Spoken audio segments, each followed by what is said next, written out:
이 시간 하나님 말씀 함께 듣기 전에 우리의 믿음의 고백을 하나님께 올려드리고 함께 말씀을 나누도록 하겠습니다. 가슴에 한번 손을 얹고 저를 따라서 한번 고백해 주시면 감사하겠습니다. 나는 하나님을 예배합니다. 오늘 마음을 열고 하나님 말씀을 듣겠습니다. 말씀이 내 삶의 능력이 될 것입니다. 아멘. 잠깐 짧게 기도하겠습니다. 하나님, 우리의 마음의 진심의 고백을 하나님께 올려드립니다. 이 시간 하나님의 귀한 음성이 내 삶 가운데 임하게 하여 주시옵소서. 예수님의 이름으로 기도드리옵나이다. 아멘. 11월 한 달 저희 열린 새신자 예배에서는 너에게 부르는 노래라는 주제로 하나님의 말씀을 함께 나누고 있습니다.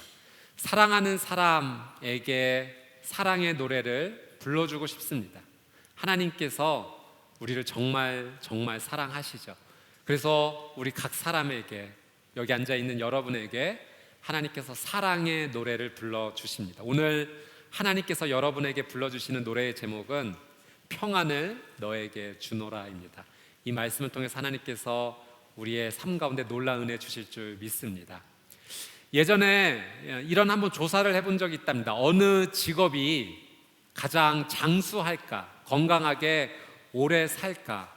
그래서 여러 가지 직업을 조사하는 가운데 이 직업을 가지신 분들이 장수한다라는 사실이 밝혀졌는데요. 바로 지휘자이셨습니다. 지휘자의 직업을 가지신 분들이 장수하신다는 거예요. 그래서 실제로 유명한 지휘자 스토코포스키 1882년에 태어나셔서 1977년에 돌아가셨는데요. 무려 95세에 그 현역에서 오케스트라를 직접 지휘하셨다고 합니다. 그리고 토스카니니 등 많은 지휘자들이 80세가 넘어서도 오케스트라를 지휘하시는 그런 힘 있는 삶을 사셨다라고 하죠. 그 비결이 무엇일까? 많은 분들이 조사한 결과 첫 번째는 좋은 음악을 많이 듣기 때문에 그것이 건강에 도움이 됐을 것이다. 그리고 두 번째, 지휘를 하면서 많은 사람들의 박수와 갈채를 받았던 것, 많은 사람들에게 칭찬과 격려를 받는 것이 아주 큰 영향력이 있다고 하는 것이죠. 그것이 건강에 도움이 됐을 것이다. 그리고 세 번째, 가장 중요한 이유, 적당한 운동. 이 적당한 운동이 분명히 건강에 도움이 되었을 것이다. 그런 의미에서 화가라는 직업도 굉장히 장수하는 직업이라고 합니다. 그림을 그리실 때 이렇게 뒷걸음질 치시는 이 뒷걸음질 치는 운동이 굉장히 도움이 된다라는 잘 믿기지 않는 하여튼간 이야기였습니다. 제가 설교를 준비하는 가운데 그런 기사, 자료를 검색하다가 보게 된 거예요. 전국 노래자랑에 아주 오랫동안 MC를 하시는 우리 송혜 선생님께서 장수하는 비결이 무엇인가? 여러분, 송혜 선생님 나이가 어떻게 되신지 아세요? 이분 프로필상에 1927년 4월 27일, 그러니까 올해 우리 나이로 93세. 근데 이분께서요, 방송 나이라고 하십니다. 사실 2살이 더 많으시대요. 그러니까 95세. 굉장히 지금 건강히 장수하고 계신데 비결이 무엇인가? 대중교통을 이용하신다는 거예요. 그래서 웬만한 거리는 뭐든 다 대중교통을 이용하시고 걸어 다니시는 것이 건강에 도움이 되고 장수하는 비결이 됐다. 여러분, 이 건강, 장수의 비결이 있다는 거예요. 이 비결을 아는 것으로만 그치지 않고 우리의 삶에 적용하면 우리도 그러한 놀라운 영향력, 삶을 살아갈 수 있다는 거죠. 건강할 수 있습니다. 장수할 수 있어요. 좋은 음악 많이 듣고 또 많은 사람들을 내가 칭찬하면서, 칭찬을 하면 그 칭찬이 나에게도 돌아오죠. 사람들의 격려를 받고 적당한 운동, 여러 가지 걸어 다니면서 우리의 삶에 적용하면 건강한 삶을 살아갈 수가 있습니다. 성경에 보면 많은 성경의 인물들이 등장하는데 우리 성도님들에게 그 중에 딱 한 사람, 당신이 좋아하는 성경 인물은 누구입니까? 선택해 보십시오라고 한다면 많은 분들이 이 사람을 선택하는데 이 사람이 누굴까요? 다윗. 다윗을 정말 좋아해요. 근데 이 다윗을 사람들이 좋아할 뿐만 아니라 하나님께서도 이 다윗을 향해 하신 말씀이 있죠. 다윗은 내 마음에 꼭 드는 사람이야. 하나님께서 성경의 수많은 인물 가운데 유일하게 이런 칭찬을 하셨다는 거예요. 내 마음에 꼭 드는 사람, 내 마음에 꼭 맞는 사람, 그 사람이 바로 다윗이야. 유일하게 하나님께 이런 칭찬을 받았던 사람. 여러분, 다윗이 이런 칭찬을, 하나님께 인정을 받았던 비결이 도대체 무엇일까요? 그가 순종을 잘했을까요? 순종으로 치자면 모세나 다니엘을 따라올 사람이 없죠. 순종으로 치자면 훨씬 더 하나님 앞에 좋은 모습을 보였던 성경 인물들이 있습니다. 군사적 업적을 따진다면 여호수아를 다윗이 따라가지 못하겠죠. 여호수아는 충분히 하나님께 순종하면서도 군사적 업적을 굉장히 많이 남겼습니다. 능력 있는 삶을 살았는가? 그렇게 치면 엘리야, 엘리사를 쫓아갈 수가 없어요. 엘리야, 엘리사는 하나님께 능력을 받아서 정말 말할 수 없는 여러 가지 기적들을 행했던 사람입니다. 그러니까 여러 가지 성경 인물들과 비교해 봤을 때 뭔가 특출나게 정말 뛰어나다라는 것을 사실 발견하기가 어려운데, 근데 어째서 다윗은 하나님께 내 마음에 꼭 드는 사람이라는 칭찬을 받았고, 그리고 오늘날 우리 믿음의 후배들에게, 우리 성도님들에게 이런 사랑을 받게 되었을까? 그 비결이 무엇일까? 그 비결을 안다면 우리도 다윗과 같은 삶을 살아갈 수가 있겠죠. 오늘 저희가 함께 읽은 시편 29편은요 다윗이 지은 시편입니다. 그래서 이 말씀을 저희가 찬찬히 살펴보면 다윗이 왜 그렇게 하나님께 인정받고 선택을 받게 됐는지에 대한 실마리를 잡을 수가 있습니다. 우리 본문의 1절, 2절 말씀을 한번 보도록 할게요. 우리 1절, 2절 말씀 한번 같이 읽겠습니다. 시작. 오 너희 힘 있는 사람들아, 영광과 능력을 여호와께 돌려드리라. 그 이름에 합당한 영광을 여호와께 돌려드리고 그 거룩한 아름다움으로 여호와께 경배하라. 1절에 다윗이 이렇게 권면합니다. 너희 힘 있는 사람들아, 여호와께 영광을 올려드려라. 여호와를 찬양하라. 힘 있는 사람들아 라고 하는 이 표현이요, 직역하면 신들의 아들이라는 표현입니다. 그래서 성경학자들은 다윗이 이 표현을 하늘의 천사들을 표현했다고 해요. 그래서 하늘의 천사 찬양대에게 너희 힘 있는 자들아, 하나님의 천사들아, 하나님께 합당한 영광을 올려드리고 그분을 높여드려라 라고 지금 이야기하고 있습니다. 다윗이 하나님을 왜 찬양해야 되는지 그 이유를 3절부터 마지막 절까지 계속 이야기를 하는데, 저희가 주목할 만한 표현이 있어요. 이 3절부터 9절까지의 내용을 보면 여호와의 음성이라는 표현이 반복적으로 나옵니다. 몇 번이 나오냐면 7번이 나와요. 그러니까 히브리 문화에서 7이라고 하는 숫자는 완전 숫자입니다. 여호와의 음성이 7번이나 반복되면서 다윗은 하나님의 능력이 정말 완전하시다, 정말 최고이시다, 그 능력이 너무나 대단하시다라는 것을 3절부터 9절까지 계속 강조하고 있는 겁니다. 그런 의미를 우리가 이해하면서 우리 3절 말씀부터 한번 좀 찬찬히 살펴보겠습니다. 우리 3절 말씀 같이 한번 읽어볼게요. 시작. 여호와의 음성이 물 위에 있으며 영광의 하나님이 천둥 같은 소리를 내시고 여호와께서 여러 물 위에 계십니다. 여호와의 음성이 물 위에 계시다라고 하는 이 표현은요, 바닷물이 우리가 정말 상상할 수 없을 정도로 많은 것처럼 하나님의 능력이 우리가 측량할 수 없을 만큼 정말 대단하시다라는 것을 다윗이 시적으로 지금 표현하고 있는 거예요. 그러니까 여호와의 음성이라는 표현을 사용하면서 다윗이 하나님이 얼마나 위대한 분이신지를 찬양하고 경배하는 내용입니다.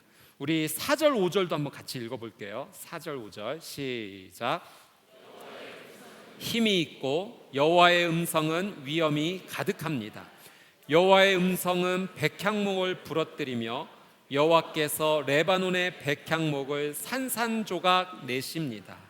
다윗은 여호와의 음성, 여호와의 능력이 위대하셔서 레바논의 백향목을 산산조각 내실 정도다라는 표현을 하고 있습니다. 이 레바논의 백향목은요, 이 당시 예전부터 아주 고급 건축 재료로 쓰임 받았던 나무입니다. 레바논에서 자랐던 이 상록수에 속하는 나무인데요. 이 나무가 성장하면 25m에서 40m까지 자라고요. 그 가지의 넓이가 10m에 이를 만큼 아주 웅장합니다. 그리고 마디도 없어서 아주 고급 건축 재료로 쓰임 받았던 나무가 이 레바논의 백향목이죠. 그래서 성경에서는 백향목이다라는 표현이 풍성하다, 견고하다, 웅장하다 이런 의미로 쓰이기도 하고요. 반면에 교만하다라는 의미로도 쓰이기도 합니다. 하나님의 음성이 레바논의 백향목을 산산조각 내실 정도다라는 것은 세상의 교만을 하나님께서 심판하신다라고 하는 것을, 그 하나님의 놀라운 능력을 다윗이 하나님을 찬양하고 있는 것이죠.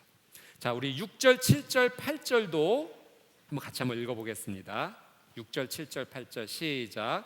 그분께서는 레바논이 송아지처럼 뛰게 하시고 시련이 들송아지처럼 뛰게 하십니다. 여호와의 음성이 번갯불을 쪼개시며 여호와의 음성이 광야를 흔드십니다. 여호와께서 가데스 광야를 흔드십니다. 아멘. 6절 말씀에 보면 레바논 그리고 시련이라고 하는 지역이 등장합니다.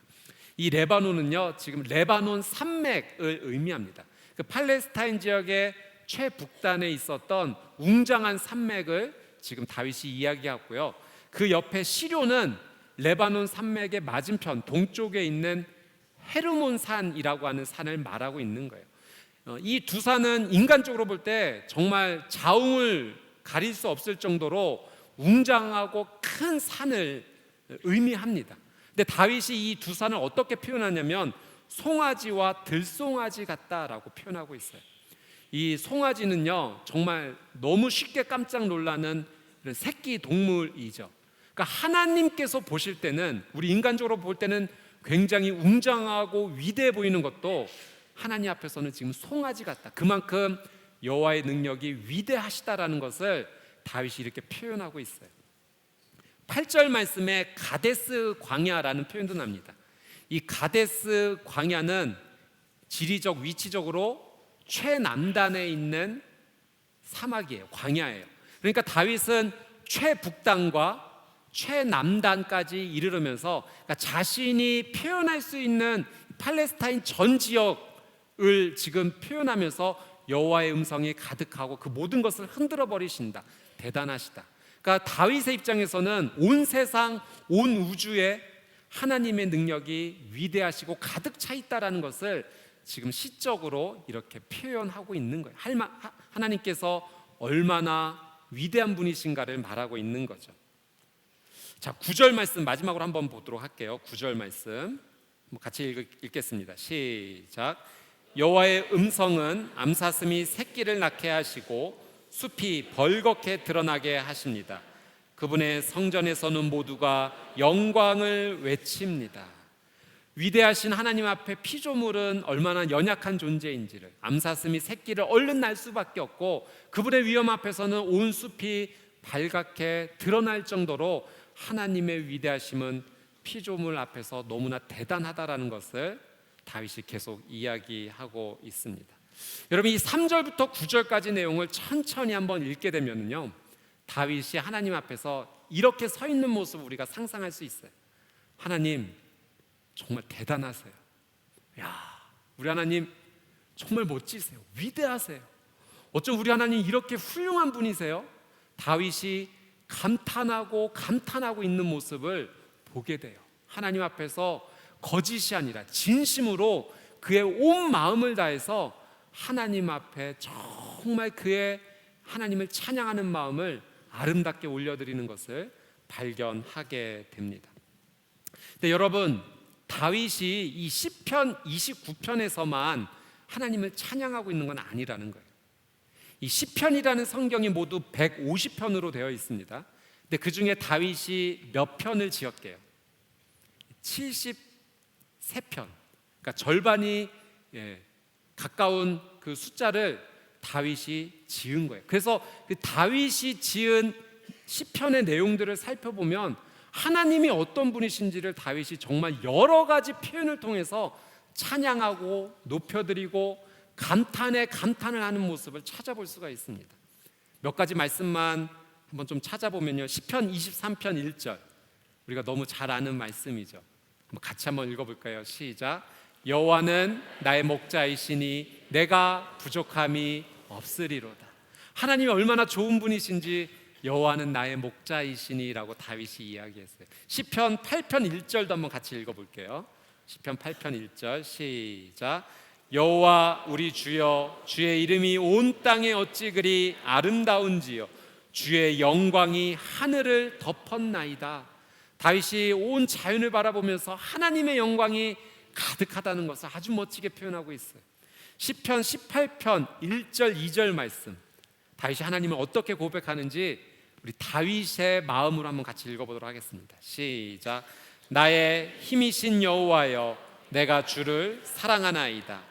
여호와는 나의 반석이시요 나의 요새시요 나를 건지시는 이시요 나의 하나님이시요 내가 그 안에 피할 나의 바위시요 나의 방패시요 나의 구원의 뿌리시요 나의 산성이시로다.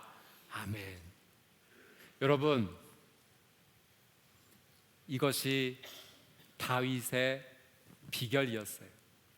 다윗은요, 정말 전심전력으로 그의 인생에서 하나님이 어떤 분이신지를 알고 싶어 했어요. 그리고 그 하나님 앞에 감탄하는 것이 다윗이 선택했던 삶이라는 겁니다. 하나님, 저 하나님 알고 싶어요. 하나님 어떤 분이세요? 그래서 하나님이 어떤 분이신지를 깨달으면, 우와, 하나님 정말 대단하세요. 그 하나님 앞에 경외하는 마음, 하나님을 정말 놀라워하면서 기뻐하는 마음, 그 마음을 다윗이 어린 시절부터 목동의 자리에 있을 때부터 그 하나님을 느꼈고, 그 하나님을 표현했고, 그 하나님을 전심전력으로 사랑했다는 거예요. 그것이 바로 다윗이 하나님께 사랑받을 수 있었던 비결입니다. 여러분, 2015년도에 캘리포니아 대학교에서 한 연구를 진행을 했어요. 200명의 학생들에게 노트를 다 나눠주면서 그날 있었던 감정을 한번 적어보라고 한 겁니다. 그래서 나는 오늘 어떤 감정을 느꼈는지, 그래서 어떤 학생은 오늘 친구와 싸웠다, 기분이 매우 안 좋다, 이런 감정을 적었고요. 또 어떤 사람은 오늘 길을 가다가 돈을 주었는데 참 기분이 좋았다. 그래서 자신의 매일매일 삶 속에서의 감정의 변화를 기록을 했어요. 그리고 이 데이터를 다 모아서 이 감정의 변화와 그 사람의 건강이 어떤 상관관계가 있는지를 조사하기 시작했습니다.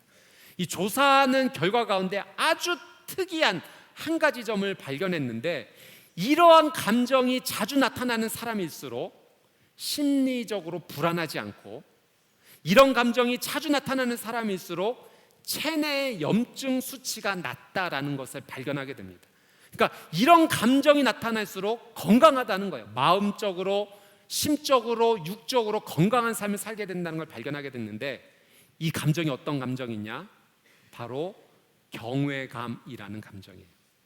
심리학에서 이 경외감을 어떻게 표현하냐면, 자신의 이해를 넘어서는 대상과 접했을 때 솟아나는 온몸의 전율 같은 감정, 그러니까 내가 이해할 수 없는 어떤 일을 만나게 되었을 때 마음속 깊은 곳에서 솟아나는 전율 같은 감정, 그래서 나도 모르게 우와 하고 탄성을 내뱉게 되는 그 감정을 느낄 때 몸이 건강해진다는 거예요. 여러분, 한번 우와 한번 해보시겠어요? 하나 둘 셋. 우와, 건강해지셨어요 지금. 네. 이 경외감이 삶에서 많이 나타나면 나타날수록, 그래서 북극의 어느 지역에 가서 내가 오로라를 만났다, 우와 하는 감정이 나오는 거예요. 내가 올림픽을 보게 됐는데 어떤 선수가 신기록을 세웠다, 우와. 네. 그리고 가을 날씨를 보면서 단풍잎이 변해가는 것을 보면서 우와, 색이 그라데이션처럼 변하고 있어, 너무 훌륭해. 이렇게 내가 그 감정을 표현할 때마다 우리의 삶이 안정화되고 건강해진다라고 하는 사실이죠. 스탠퍼드 대학교에서 그래서 실험을 한 가지 더 했는데, 아주 웅대한 산, 멋있는 산, 자연환경을 사람들에게 보여줄 때마다 어떤 현상이 있었는가? 마음의 여유가 많아졌고, 다른 사람에게 더 친절하고, 그리고 절제하는 힘도 더 많이 생겼다는 거예요. 그래서 여러분, 우리의 삶 가운데 경외감을 느끼는 것이 얼마나 중요한가?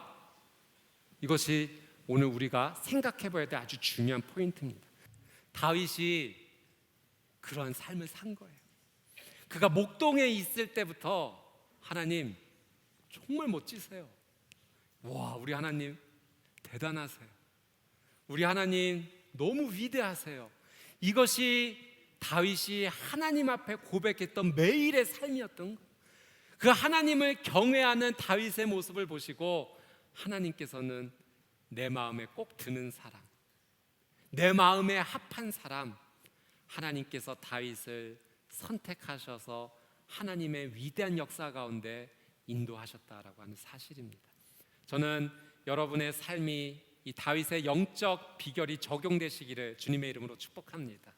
하나님의 위대하심, 놀라우신 하나님을 찬양하며 인정하는 삶에 우리의 삶 가운데 놀라운 은혜가 임하게 되죠. 근데 다윗이요, 이렇게 하나님을 경외하는 삶을 사는 가운데 본인이 감당할 수 없는 은혜를 경험하게 됩니다. 사실 그 은혜를 경험하기 위해서 하나님을 찬양하거나 하나님 앞에 감탄했던 것은 아니거든요. 그런데 하나님을 감탄하는 삶을 살았더니 그의 인생 가운데 이러한 축복이 임했던 거예요. 그래서 오늘 본문의 11절에 그가 이렇게 고백을 합니다. 어떤 은혜를 받았는가? 우리 11절 말씀 같이 한번 읽어보도록 하겠습니다. 시작. 여호와께서 그 백성들에게 힘을 주시고 그 백성들에게 평안의 복을 주십니다. 아멘. 하나님을 경외하는 자의 삶 가운데 하나님께서 두 가지 주셨대요. 첫 번째는 힘, 두 번째는 평안의 축복입니다. 여러분, 힘이라고 하는 것은 어떤 것을 이길 수 있는 능력이에요. 하나님께서 다윗에게 이길 수 있는 힘을 주셨대요. 능력을 주셨대요. 그리고 또 한 가지, 평안의 축복. 평안이라고 하는 것은 분쟁과 다툼이 없는 상황인 거죠. 그의 삶 가운데 분쟁과 다툼이 없는 놀라운 은혜, 또 이 평안이라는 것에는 풍성하다는 의미도 담겨져 있어요. 그러니까 다윗이 느꼈던 하나님께서 내게 주신 놀라운 선물은 분쟁과 다툼이 내 삶 가운데 없으면서도 내가 만족할 수 있는, 감사할 수 있는 그 풍성함의 은혜를 하나님께서 자신의 삶 가운데 허락하셨다, 이것을 고백하고 있는 것입니다. 여러분, 만약 우리가 하나님께 한 가지 복을 구할 수 있다면, 만약 우리가 하나님 앞에 여러 가지 가운데 하나만을 선택할 수 있다면, 저는 꼭 필요한, 우리가 꼭 선택해야 될 그 축복이 바로 평안의 축복이라고 생각합니다. 여러분, 이 평안의 축복이 임하게 되면 하나님과 나 사이의 관계가 가까워지게 되어 있어요. 죄로 말미암아 멀어졌던 하나님과 나와의 관계가 회복되는 것이 평안의 축복입니다. 하나님과 나와의 관계가 축복될 뿐만 아니라 사람과 사람 사이의 관계에서도 갈등이 없고 어려움이 없고 이 분쟁과 다툼이 해결된 놀라운 은혜, 그리고 내 삶 가운데 감사와 만족을 누리게 해주는 놀라운 풍성함의 축복, 여러분, 바로 이것이 평안의 축복이다라고 하는 사실이죠. 여러분, 우리의 인생 가운데 우리에게 가장 필요한 것이 무엇인가? 우리는 물질이라고 대답할 때도 있어요. 그러나 우리의 인생 가운데 정말 돈이 가장 먼저 필요한 건 아니에요. 인기가 가장 먼저 필요한 건 아니에요. 명예와 권력이 가장 먼저 필요한 건 아니에요. 여러분, 이것이 제가 쓸모없는 것이라고 말씀드리는 것이 아니라 이것이 우리의 인생 가운데 필요하죠. 그러나 가장 먼저 구할 우선순위는 아니다라는 거예요. 정말 우리의 삶 가운데 가장 필요한, 내가 먼저 선택해야 돼, 이것을 넘어서는 은혜가 있다면 그것은 바로 평안의 축복이다라고 하는 사실입니다. 평안의 은혜는 현재 나와 함께하는 사람을 굉장히 소중하게 여기게 됩니다. 오늘 아까 좀 전에 우리 특순해 주셨던 리민 자매님께서 어머니와의 이야기를 해주셨을 때, 여러분, 사랑하는 가족이 저녁에 함께 다시 만나서 저녁 식사를 할 수 있다라는 은혜, 이거 얼마나 큰 축복입니까? 내 주변에 있는 가족과 사람들을 소중히 여기는 은혜가 평안의 축복이에요. 그리고 오늘 나에게 주어진 것에 만족하게 돼요. 더 많은 물질, 더 많은 건강, 더 많은 명예 소망하지만 그거 아니어도 현재 지금 내가 누리고 있는 이 생명, 건강, 이것으로 만족할 수 있는 거예요. 하나님, 오늘 나한테 이런 놀라운 은혜 주셔서 감사합니다. 그러나 아무리 많은 물질이 있어도 내일을 걱정하고 염려하는 자에게 평안의 축복이 허락이 되지 않는 것이죠. 여러분, 하나님께서 우리를 정말 사랑하세요. 정말 너무나 사랑하시기 때문에 우리에게 좋은 선물 주시기를 원하시고 우리에게 하나님이 주실 최고의 노래를 들려주시기를 원하죠. 그것이 바로 평안의 선물이다라고 하는 사실입니다. 예수님께서도 그래서 이렇게 말씀하셨어요. 요한복음 14장 27절 말씀, 예수님께서 이 말씀을 주셨는데 나에게 주시는 말씀이라 생각하고 같이 한번 읽어보도록 하겠습니다. 시작. 평안을 너희에게 끼치노니 곧 나의 평안을 너희에게 주노라. 내가 너희에게 주는 것은 세상이 주는 것과 같지 아니하리라.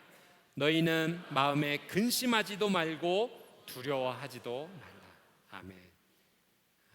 평안을 너희에게 주노니 곧 나의 평안을 너희에게 주노라. 이것이 예수님께서 우리에게 정말 주시고자 하는 가장 아름다운 노래였던 거죠.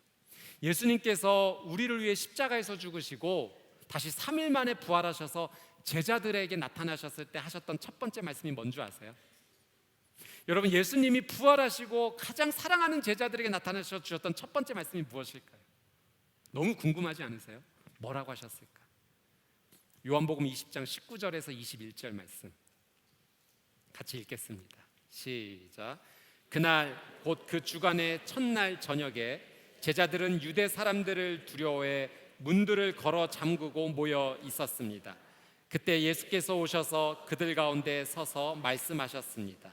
너희에게 평강이 있을지어다. 이렇게 말씀하신 뒤 예수께서는 제자들에게 자신의 손과 옆구리를 보여주셨습니다. 그러자 제자들은 주를 보고 기뻐했습니다. 예수께서 제자들에게 다시 말씀하셨습니다. 너희에게 평강이 있을지어다. 아버지께서 나를 보내신 것처럼 나도 너희를 보낸다. 아멘. 예수님께서 살아계셨을 때도 나에게 있는 평안을 너에게 준다 말씀하셨고, 부활하신 뒤 제자들에게도 너희에게 평강이 있을지어다. 예수님이 정말 우리에게 주시고 싶으셨던 것은 평강의 축복이었어요. 평안의 축복이었어요. 이 평안을 우리에게 주고 싶으셨어요. 오늘 하나님 여러분 너무 사랑하셔서 여러분에게 이 사랑의 노래를 하나님께서 불러주세요. 평안을 너에게 주노라. 이 평안을 우리가 받게 될 때 여러분, 우리의 인생은 정말 다른 인생을 살게 될 겁니다. 여러분, 다윗처럼 사십시오. 하나님을 경외하세요. 그분을 감탄하고 또 감탄하십시오. 그분이 우리에게 평안의 노래를 불러주십니다. 우리 이 시간 우리에게 사랑의 노래, 평안의 노래를 불러주시는 이 하나님의 노래를 우리 같이 한번 부르면서 나가도록 하겠습니다. 평안을 너에게 주노라. 평안을 너에게 주노라. 세상이 줄 수 없는, 한번 가슴에 손을 얹고 찬양할까요? 세상이 알 수도 없는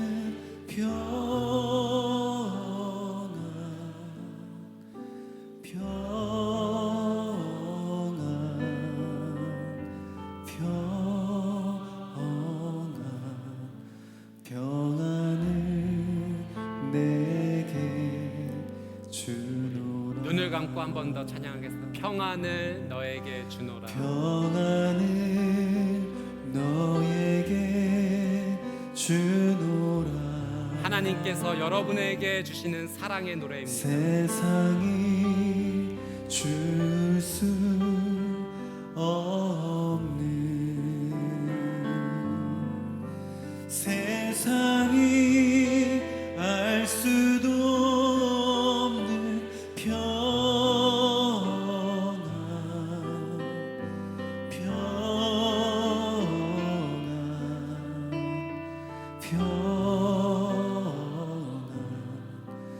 평안을 내게 주노라. 우리 마지막으로 한 번 더 하나님의 사랑의 음성을 들으십시오. 사랑을 너에게 주노라. 세상이 줄 수 없는 세상이 줄 수 없는 세상이 알 수도 없는